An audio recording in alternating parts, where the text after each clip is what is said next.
Hello students, welcome to our channel.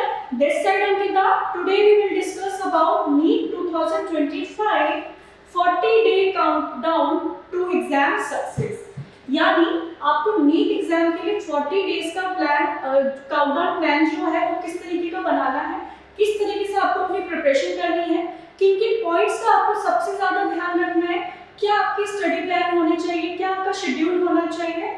ठीक है, आज हम इन पॉइंट्स के इंपॉर्टेंट पॉइंट्स के बारे में बात करेंगे इस वीडियो में। आइए वीडियो को स्टार्ट करते हैं, जिसमें आपका फर्स्ट आता है time management and study plan.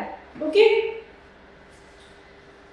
सो किसी भी एग्जाम की प्रिपरेशन से पहले जो भी हम लिमिटेड टाइम के लिए प्लानर बनाते हैं, उसमें सबसे ज्यादा इंपॉर्टेंट होता है आपका टाइम मैनेजमेंट, यानी आपको किस तरीके से कैटेगराइज करना है सब्जेक्ट वाइज अपने टाइम को।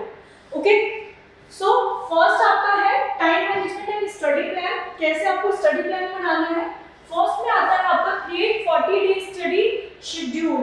ठीक है, आपको सबसे पहले 40 डेज में आपको सब्जेक्ट वाइज आपको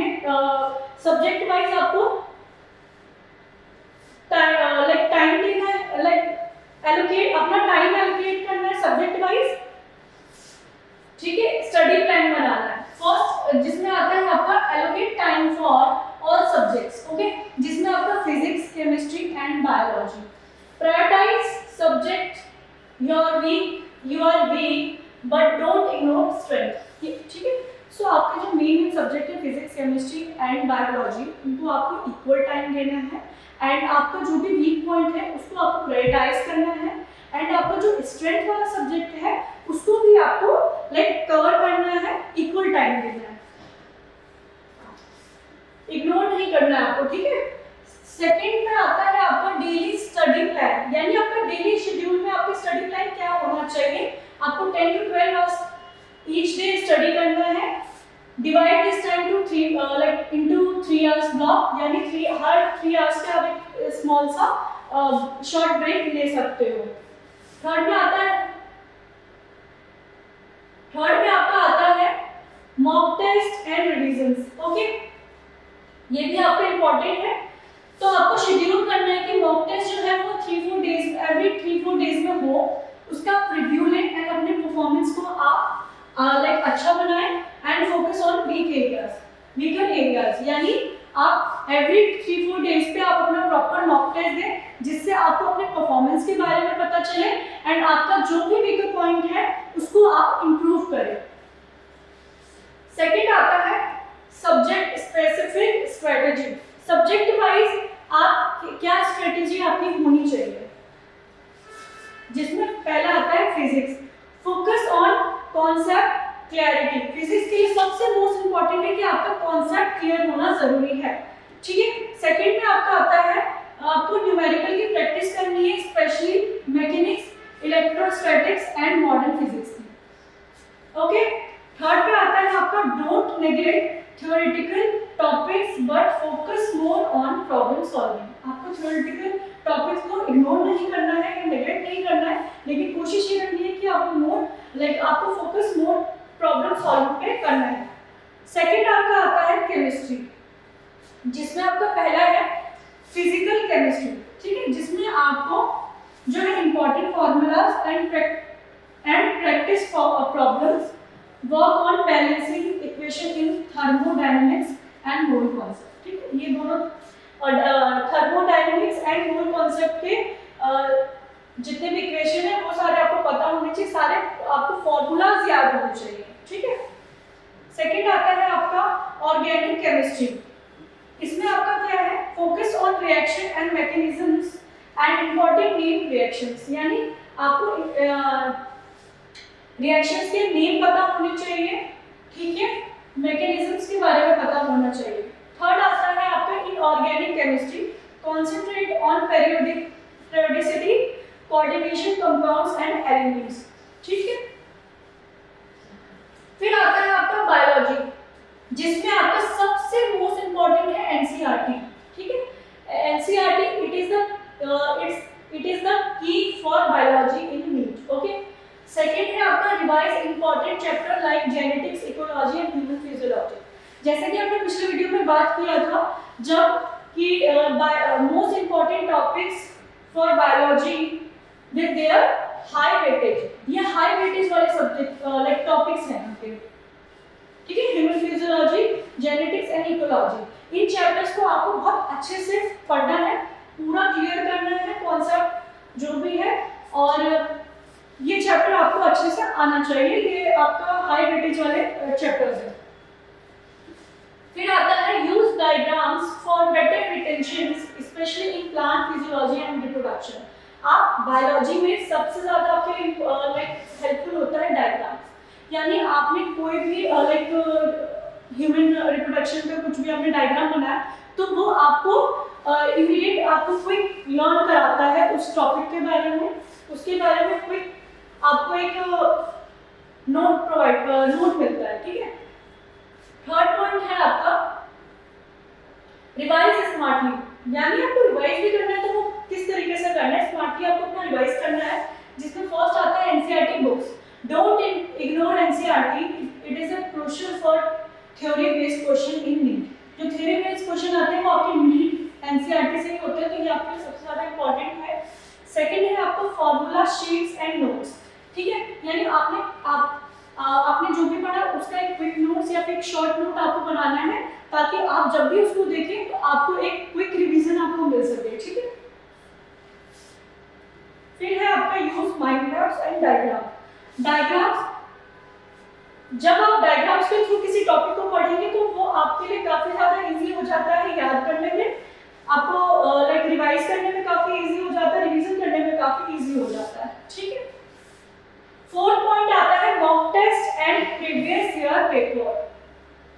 ये भी आपका सबसे ज्यादा इंपॉर्टेंट है कि आप जो है मॉक टेस्ट आपके लिए सबसे ज्यादा इंपॉर्टेंट है। प्रीवियस ईयर क्वेश्चन पेपर आपके लिए बहुत ज्यादा इंपॉर्टेंट है, जिसमें आपका पहला है solve previous year question, previous year NEET papers, जिसमें आपको 5 to 10 इयर्स का आपको क्वेश्चन पेपर लेना है एंड उसको आपको सॉल्व करना है।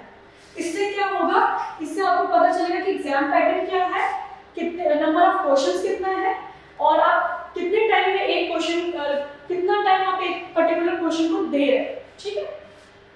टाइम मैनेजमेंट हो पा रहा है या नहीं हो पा रहा, तो ये सारी चीजें आपको यहाँ पे पता चलता है।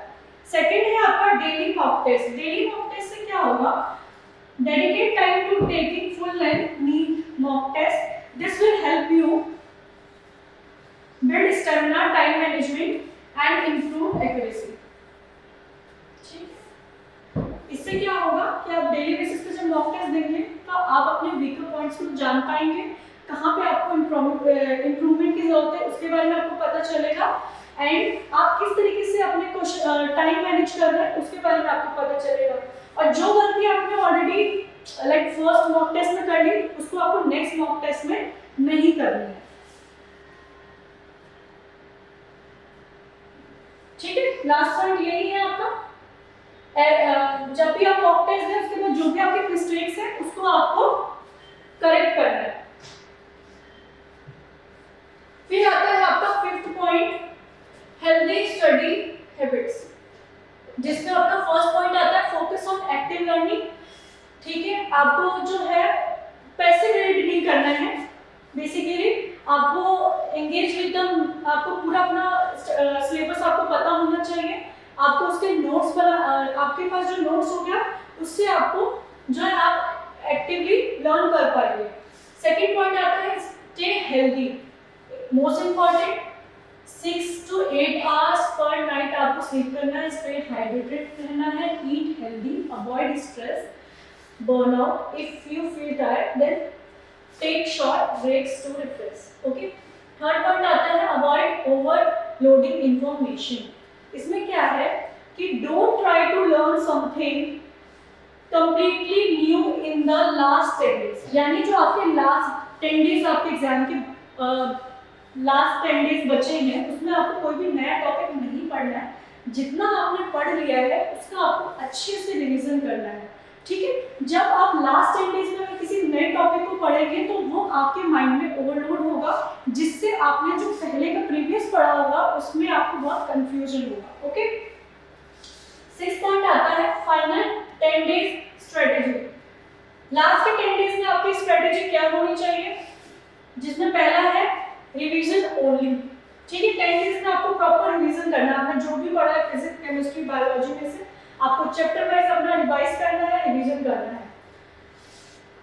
आपको न्यू टॉपिक्स नहीं लेना है, instead focus entirely on revision and solving mock test. Mock test देना है आपको, ठीक है। सेकंड पॉइंट आता है focus on speed and accuracy. आप try to answer question more quickly, आपको क्विकली अपने आंसर्स को देना है, ठीक है, सॉल्व करना है and make sure you are not making silly mistakes. कोशिश ये करनी है कि आपको कोई भी मिस्टेक आपसे ना हो, ठीक है, कोई भी सिली मिस्टेक आप ना करें। फिर आता है माइंडसेट मैटर्स। आपका माइंडसेट बहुत मैटर करता है किसी भी एग्जाम के लिए, ठीक है। आपको कॉन्फिडेंट रहना काफी ज्यादा जरूरी है ड्यूरिंग द एग्जाम। आपको बहुत कामली उस पेपर को सॉल्व करना है। अगर आप प्रेशराइज रहेंगे तो आपसे ना चाहते हुए भी काफी गलतियां हो जाती हैं, तो इस चीज को आपको बहुत अवॉइड करना है। इसलिए है stay calm and confident, don't stress about what you have not study, trust your preparation. जितना आपने प्रिपरेशन किया बस आप उसके लिए ऑनेस्ट रहें एंड कॉन्फिडेंट रहें, ठीक है। लास्ट है आपका बोनस टिप्स क्या हो सकते हैं, time blocking, physics, chemistry and biology, specific hours for physics, chemistry and biology को आपको ब्लॉक्स में डिवाइड करना है। सेकंड है alternate subjects, alternate between subjects to avoid monotony and burnout. Third आता है group study, if possible discuss tough topics with friends in group study session virtual और in live, ठीक है। बेसिकली क्या है कि ग्रुप स्टडी आपके लिए काफी हेल्पफुल हो जाता है जब आपके एग्जाम्स हो, ठीक है, या फिर आप कभी भी स्टडी कर रहे हैं तो आपके लिए बहुत ज्यादा ये हेल्पफुल होता है, क्योंकि ग्रुप स्टडीज आपको बहुत हेल्प करता है। जब आपको टफ टॉपिक्स ना आ रहा हो तो आप डिस्कस करके उसको सॉल्व करते हैं एंड और वो चीज़ आपको हमेशा याद रहता है, ठीक है। तो ये सारे इंपॉर्टेंट पॉइंट्स थे कि आपको 40 डेज, एक नीट एग्जाम के लिए 40 डेज में किस तरीके से अपना स्टडी प्लान बनाना है, किस तरीके से प्रिपरेशन करनी है, कौन कौन से इंपॉर्टेंट पॉइंट्स हैं, कौन सी मिस्टेक्स आपको नहीं करनी है। तो आज हमने इस टॉपिक के बारे में इस वीडियो में बात किया है। मिलते हैं नेक्स्ट वीडियो में, तब तक के लिए बाय।